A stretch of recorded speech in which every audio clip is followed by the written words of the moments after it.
আসসালামু আলাইকুম। বাংলা সাহিত্যের ক্ষেত্রে পঞ্চপাণ্ডব খুবই গুরুত্বপূর্ণ একটা টপিক। প্রত্যেক বছর পঞ্চপাণ্ডব থেকে প্রশ্ন এসে থাকে, বিশেষ করে বিসিএসে। দেখুন, মূলত পঞ্চপাণ্ডব হচ্ছে যারা বাংলা সাহিত্যে রবীন্দ্র কাব্যের আদর্শিক বলয় থেকে বেরিয়ে আসেন, তাদেরকে বলা হচ্ছে পঞ্চপাণ্ডব। অর্থাৎ রবীন্দ্রনাথ ঠাকুরের কাব্যধারা অনুসারী না হয়ে এই পাণ্ডবগণের নিজস্ব ও স্বাতন্ত্র্য বৈশিষ্ট্যে সাহিত্য রচনা করেন বলে এদেরকে পঞ্চপাণ্ডব বলা হয়। অর্থাৎ রবীন্দ্র বলয় থেকে তারা বেরিয়ে এসেছেন, রবীন্দ্রনাথকে অনুসরণ না করে তারা নিজস্ব ধারণার মাধ্যমে নিজস্ব সাহিত্য চিন্তার প্রতিফলন ঘটিয়েছেন। তো দেখুন, পঞ্চপাণ্ডব মূলত আসলে কারা। পঞ্চপাণ্ডবগণেরা হলেন জীবনানন্দ দাশ, সুধীন্দ্রনাথ দত্ত, অমিয় চক্রবর্তী, বুদ্ধদেব বসু ও বিষ্ণু দে। পঞ্চপাণ্ডব কারা সেটা মনে রাখার একটি টেকনিক হচ্ছে অবুঝ বিশু, অতে অমিয় চক্রবর্তী, বুতে বুদ্ধদেব বসু, যতে জীবনানন্দ দাশ এবং বিতে বিষ্ণু দে ও সুতে সুধীন্দ্রনাথ দত্ত। এভাবে মনে রাখতে পারেন পঞ্চপাণ্ডব কারা। এখন আমরা আলোচনা করব পঞ্চপাণ্ডবের প্রথম পাণ্ডব বিষ্ণু দে সম্পর্কে। বিষ্ণু দে তিনি মূলত একজন মার্ক্সবাদী কবি। তিনি ছিলেন মূলত একজন মার্ক্সবাদী কবি। তার সম্পাদিত পত্রিকা হচ্ছে সাহিত্যপত্র ও নিরুক্ত, এই দুটো পত্রিকায় তিনি সম্পাদনা করেছেন। এরপরে আসি তার কাব্যগ্রন্থ। তার কাব্যগ্রন্থ মোট 8টি। তার মধ্যে প্রথম কাব্যগ্রন্থ হচ্ছে উর্বশী ও আর্টেমিস, এটা হচ্ছে তার প্রথম কাব্যগ্রন্থ। দ্বিতীয় কাব্যগ্রন্থ দিবানিশি, এর পর্যায়ক্রমে চোরাবালি, স্মৃতিসত্তা ভবিষ্যৎ, সাত ভাই চম্পা, সন্দীপের চর, নাম রেখেছি কোমল গান্ধার, এটা কিন্তু 46 বিসিএসে চলে এসেছিল, এবং তুমি শুধু 25শে বৈশাখ। এখানে একটা জিনিস খেয়াল করেন, আমি কিন্তু বইয়ের মতো করে লিখিনি। আমি যেটা প্রথমে লিখেছে সেটা লিখেছি, তারপরে সিরিয়াল অনুযায়ী লিখেছি, অর্থাৎ ছোট থেকে বড় করার চেষ্টা করেছি। দেখেন, দিবানিশি 4টা শব্দে, চোরাবালি 4টা, তারপরে একটু বড় স্মৃতিসত্তা ভবিষ্যৎ, তারপরে আরেকটু বড় সাত ভাই চম্পা, তারপরে সন্দীপের চর, এরপরে সন্দীপের চর থেকে বড় নাম রেখেছি কোমল গান্ধার, এবং তার থেকে আকার একটু বড় তুমি শুধু 25শে বৈশাখ। এভাবে আমি টেকনিক করে ছোট থেকে বড় অনুযায়ী লিখেছি যাতে আমার মনে থাকে, এবং আমি এভাবেই মুখস্থ করেছি। নাম রেখেছি কোমল গান্ধার 46 বিসিএস এসেছিল।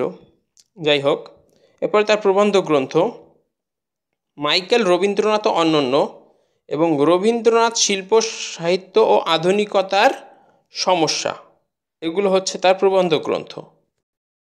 এরপরে আরেকজন পঞ্চপাণ্ডব অমিয় চক্রবর্তী, যার জন্মসাল 1901 থেকে 1986। যেহেতু পঞ্চপাণ্ডব থেকে প্রত্যেক বছরই কম বেশি প্রশ্ন হয়, এর জন্য মোটামুটি তার যতটুকু পারা যায় বিস্তারিত পড়ে ফেলাটাই উচিত বলে আমি মনে করি। তো অমিয় চক্রবর্তী তিনি মূলত রবীন্দ্রনাথের ব্যক্তিগত সচিব ছিলেন। তিনি ইউনেস্কো পুরস্কার ও পদ্মভূষণ উপাধিতে ভূষিত হন। উনি মূলত দুটি ভূষিত হন, সেটা হচ্ছে ইউনেস্কো পুরস্কার আর হচ্ছে পদ্মভূষণ, এই দুটি পদবিতে। অমিয় চক্রবর্তীর গদ্য রচনা হচ্ছে সাম্প্রতিক, চলো যাই, পথ অন্তহীন, 3টি গদ্য তিনি রচনা করেছেন। এরপর আসলো কাব্যগ্রন্থ। দেখুন, এইখানে আমি চেষ্টা করেছি ছোট থেকে বড় আনার। খসড়া, পালাবদল, পারাপার, পুষ্পিত ইমেজ, ঘরে ফেরার দিন, মাটির দেওয়াল, এক মুঠো, অনিশেষ ও হারানো অর্কিড। তো এভাবে আস্তে ছোট থেকে বড় আপনি মনে রাখতে পারেন। এগুলো হচ্ছে অমিয় চক্রবর্তীর কাব্যগ্রন্থ। এরপরে আসেন সুধীন্দ্রনাথ, পঞ্চপাণ্ডবের তৃতীয় পাণ্ডব বা আরেকজন পাণ্ডব হচ্ছে সুধীন্দ্রনাথ দত্ত। তিনি 1901 সালে জন্মগ্রহণ করেছেন এবং 1960 সালে মৃত্যুবরণ করেন। তিনি মূলত ক্লাসিক কবি। তার সম্পাদিত পত্রিকা পরিচয়। তার কাব্যগ্রন্থ মনে রাখার একটি টেকনিক হচ্ছে দশমীর সংবত্র অর্কেস্ট্রা বাজিয়ে তন্নি ক্রন্দশীয় উত্তর ফাল্গুনীকে প্রতিদিন আনন্দ দিত।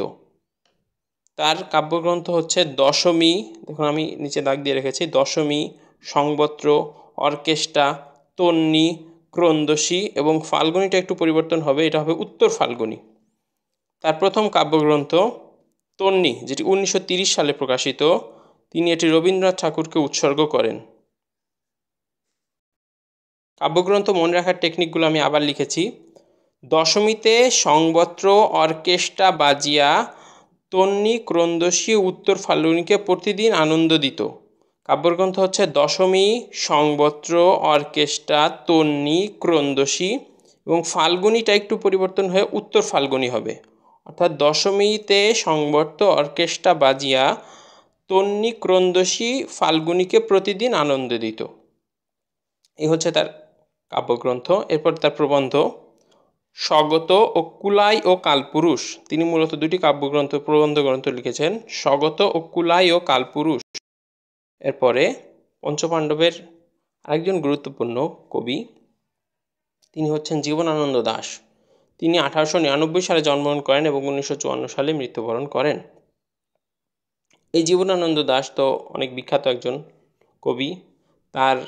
তার অনেকগুলো উপাধি আছে, দেখুন তাকে বলা হচ্ছে রূপসী বাংলার কবি, ধূসরতার কবি, নির্জনতম কবি, নির্জনতার কবি, তিমির হননের কবি, ইতিহাস ও ঐতিহ্য সচেতন কবি, পরাবাস্তবতার কবি, প্রকৃতির কবি, বিপন্ন মানবতার কবি এবং নীলকণ্ঠ কবি। তাকে উপাধি দেওয়া হয়েছে 10টি। তো বুঝতেই পারছেন অনেক বিখ্যাত একজন লোক। এখন দেখুন জীবনানন্দ দাশের উপর অন্য কবিদের যে মতবাদ, তারা আসলে জীবনানন্দ দাশকে কী উপাধি দিয়েছেন বা কী বলেছেন। দেখুন বিশ্বকবি রবীন্দ্রনাথ ঠাকুর জীবনানন্দ দাশের কবিতাকে বলেন চিত্ররূপময়।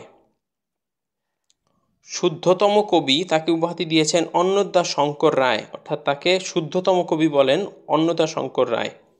এবং বুদ্ধদেব বসু জীবনানন্দ দাশকে নির্জনতম কবি আখ্যা দিয়েছেন। দেখেন পঞ্চপাণ্ডবের একজন পাণ্ডব কিন্তু জীবনানন্দ দাশকে নির্জনতম কবি বলে আখ্যায়িত করেছেন।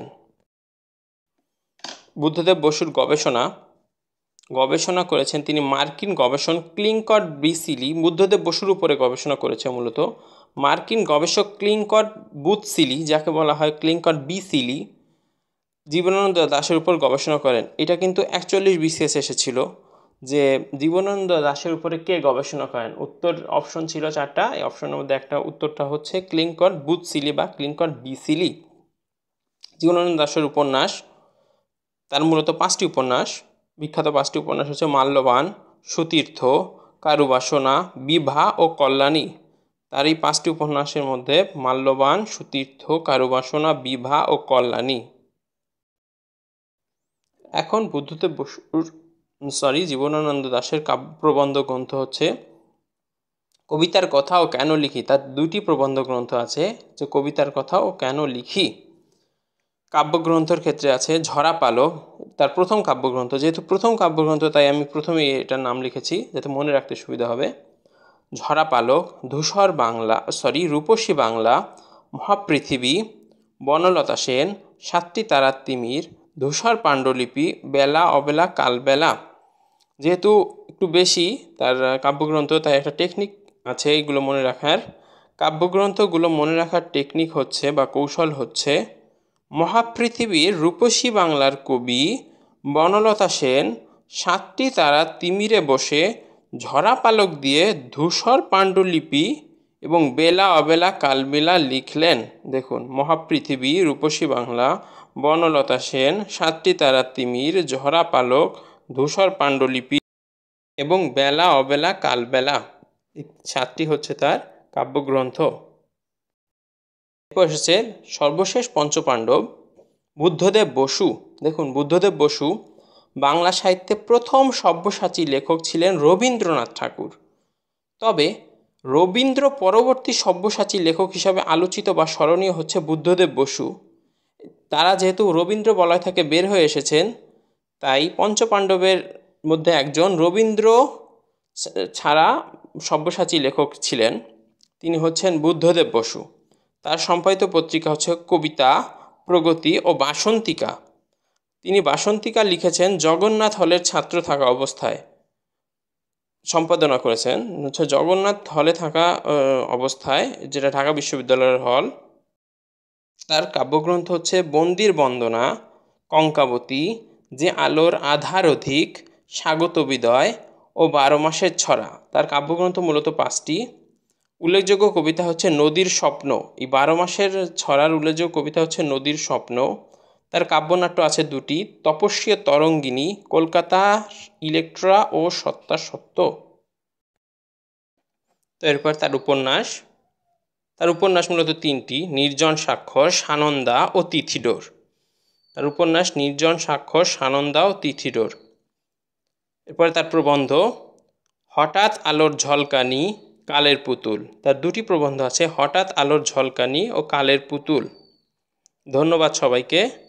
যদি ভালো লেগে থাকে সাবস্ক্রাইব করুন চেজ ইয়োর ড্রিম। আসসালামু আলাইকুম।